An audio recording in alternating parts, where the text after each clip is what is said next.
तरीके से ये लोग आपके भविष्य के साथ खेल रहे हैं।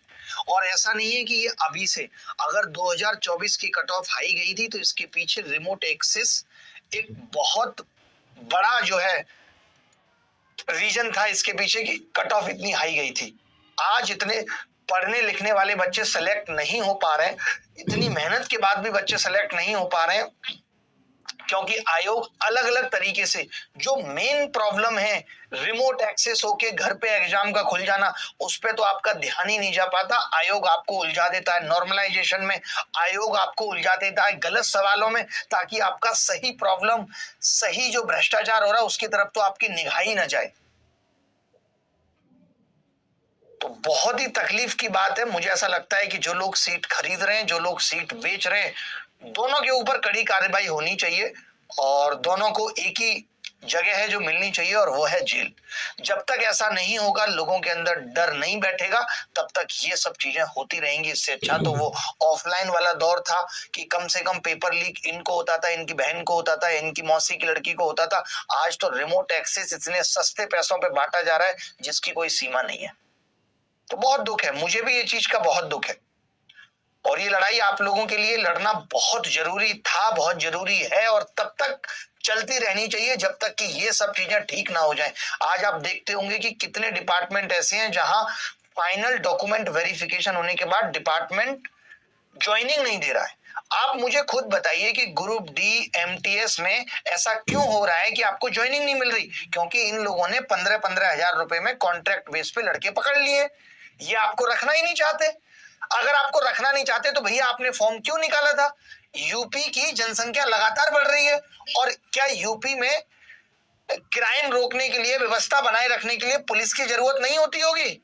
तो क्यों और पुलिस नहीं आ रही है हर साल? हर साल लोग रिटायर हो रहे होंगे, बड़े बड़े अधिकारी आपको पता भी चल जाते हैं। आज डीजीपी साहब हटे, नए डीजीपी साहब आए, तो क्या पुलिस वाले रिटायर नहीं हो रहे होंगे? और अगर रिटायर हो रहे हैं तो क्या अब जनसंख्या बढ़ने के साथ पुलिस कम की जरूरत पड़ रही है? नहीं। तो आखिर वो भर्तियां कहां जा रही हैं जो 2-2 3-3 साल बाद आ रही हैं?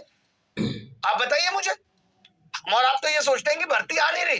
भर्ती की जरूरत तो हर साल पड़ रही होगी, हर साल इनको इनकम टैक्स इंस्पेक्टर्स की जरूरत पड़ गई होगी। अभी कोई ऐसा एआई तो आया नहीं है जो पुलिस का काम कर ले कि कोई क्राइम करेगा एआई पकड़ लेगा उसको हाथ कि भैया मत करो ये। तो ये सिस्टम कितना गहरा हो गया है, इसकी जड़ें कितनी गहरी हो गई हैं, आप नहीं सोच सकते। और जो लोग इसके बचाव में आ रहे हैं, आपने देखा कि जब नीट के एग्जाम पे उंगली उठी तो प्रधान साहब कैसे आके, शिक्षा मंत्री साहब सबसे पहले आके बोले कि कुछ भी नहीं हुआ है, लोग ऐसे ही चिल्ला रहे हैं। कौन है ये लोग जो आयोगों का बचाव करने आ जा रहे हैं? इन सब की मिली भगत है भाई। ये सब देश के युवा, उनके भविष्य, उनके सपनों को बेच डाला इन लोगों ने। आज हम लाख कहते रहे मोदी जी बहुत अच्छे, मोदी जी बहुत अच्छे। अरे खाक मोदी जी अच्छे, अगर आज बाईजूस बर्बाद हुआ है तो ऐसा नहीं है कि सीईओ बहुत अच्छा था, उसकी इथिकल वैल्यू बहुत अच्छी थी, लेकिन वो टीम नहीं बना पाया अच्छी। ऐसी अगर एक कंपनी आज बर्बाद होती है तो उसके डायरेक्टर्स जिम्मेदार हैं। अगर एक देश गलत रास्ते पे तो उसके प्रधानमंत्री, जिसके हाथ में देश सौंपा गया था, वो जिम्मेदार है कि वो क्यों ऐसी टीम नहीं बना पाया था, क्यों उसके कानों तक ये जू नहीं रहेंगी थी। क्या पिछले 11 साल में हम मोदी जी के पास एक बात ये नहीं पहुंचा पाए कि एग्जाम लगातार लीक हो रहे, एग्जाम में भ्रष्टाचार है? उन्होंने चाहा ही नहीं, उन्होंने मनसा दिखाई नहीं कि बच्चों के लिए, युवाओं के लिए ये चीज सोची जाए या खत्म की जाए। आज सोचिए कि एक एक सेंटर पे, 250-250 के सेंटर पे 25-25 लोगों का एग्जाम अगर बाहर बैठ के सॉल्वर्स देंगे तो कहां से आपका सिलेक्शन होगा? पढ़ते रहिए आप लाख। आप तो जीके की तैयारी करते हैं ना कि मैं परमार सर के यहाँ जीके की तैयारी करता हूं, मेरी जीके बहुत अच्छी है। कितना कर पाते हैं? 25 में 70 है ना। यहाँ तो वो 25 में 25 कर रहा है इंटरनेट देख के। आप कहां कंपीट कर पाएंगे उसके साथ? और वही पेपर अगर मुश्किल आ गया तो आपके 25 में 11 और वो 25 में 23-24, क्योंकि उसको तो इंटरनेट से करना है, चैट जीपीटी से पेपर करना है। कैसे आप कंपीट कर पाओगे? क्या फायदा ऐसी तैयारी का? क्यों करें हम ऐसी तैयारी? बताओ आप मुझे। आज हम भी पढ़ाने आते हैं, हमारे मोटिवेशन की ऐसी तैसी हुई पड़ी है। मुझे तो आज टीचर्स की मोटिवेशन की रील देखनी पड़ रही है पढ़ाने के लिए, क्योंकि मेरे पास तो मोटिवेशन यही होता था कि बच्चे पढ़ेंगे, आगे बढ़ेंगे, इनकी नौकरी लग जाएगी, कितना अच्छा लगेगा, हमें खुशी मिलेगी। पहले फॉर्म निकाल दो, फॉर्म के बाद घंटों तक महीनों तक सालों तक एग्जाम नहीं होता, एग्जाम हो जाता है तो उसका रिजल्ट नहीं आता, रिजल्ट आ जाता है तो उसके डॉक्यूमेंट वेरिफिकेशन में अलग तरीके के झोल है, वो भी हो जाए तो आप कह देते हो कि वैकेंसी भर गई है, जैसा आपने ग्रुप डी रेलवे में किया। इतने सारे बच्चे आज शादीशुदा, दो बच्चे, उनको जीवन चलाना मुश्किल हो रहा है, क्या करे बच्चा। आज मैं ये रिजल्ट देख रहा था कि कितने सारे कोर्ट केस में इतनी सारी भर्तियां उलझी पड़ी हैं, और हमारे लिए क्या ये सौभाग्य की बात है कि हमारी हर भर्ती कोर्ट तक पहुंच जाती है। ये देश के लिए गरिमा का विषय है, ये देश का स्वाभिमान है। बताइए गलत कह रहा हूं तो?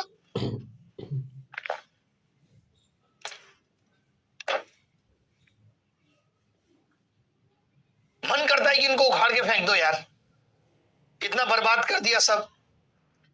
ऑफलाइन था एग्जाम, ऑनलाइन लेके आएंगे, सब कुछ ठीक कर देंगे, ऑनलाइन में करप्शन कम होगा, रास्ते ढूंढ लिए। अब एक सेंटर वाले को मैं जब पूछता हूं तो वो कहता है कि जी मुझे एग्जाम कराने का 20,000 रुपए भी नहीं मिलता पर डे का, वो भी 7 महीने बाद मिलता है। तो मेरी तो कमाई यही है, उसने कमाई के रास्ते ढूंढ लिए। आप जिस चीज को जितना मुश्किल करोगे वो उसी चीज के कमाई के रास्ते ढूंढ लेगा। आपने बेरोजगारी को इतना बड़ा मुद्दा बना दिया, आपने नौकरी को इतनी बड़ी चीज बना दी कि लोग खरीदने लग गए, और जब नौकरी खरीदनी है तो खुल के बेचिए भैया। फॉर्म भरवाने का नाटक क्यों, एग्जाम करने का नाटक क्यों, खुल के नौकरी बेचिए। फिर हम कहते हैं देश सुरक्षित हाथों में है। कमाल की चौकीदारी की साहब ने। मैं क्लियर बोल रहा हूं, अगर यही हाल रहा मोदी जी, अगर मेरी आवाज आप तक पहुंच रही है तो मैं भी छोड़ दूंगा पढ़ाना। हम बच्चों से भी एग्जाम बॉयकॉट करा देंगे, सबके आधार कार्ड में नाम बेरोजगार लिखा देंगे, सबका टाइटल शर्मा, पांडे, द्विवेदी, वर्मा और जो है गंगवार होगा ही नहीं, अग्रवाल, सबके में होगा बेरोजगार बेरोजगार बेरोजगार। और क्या करेगा आदमी, मजबूर कर रहे हो आप। पूरा सिस्टम बर्बाद करके फेंक दिया बदतमीजों ने।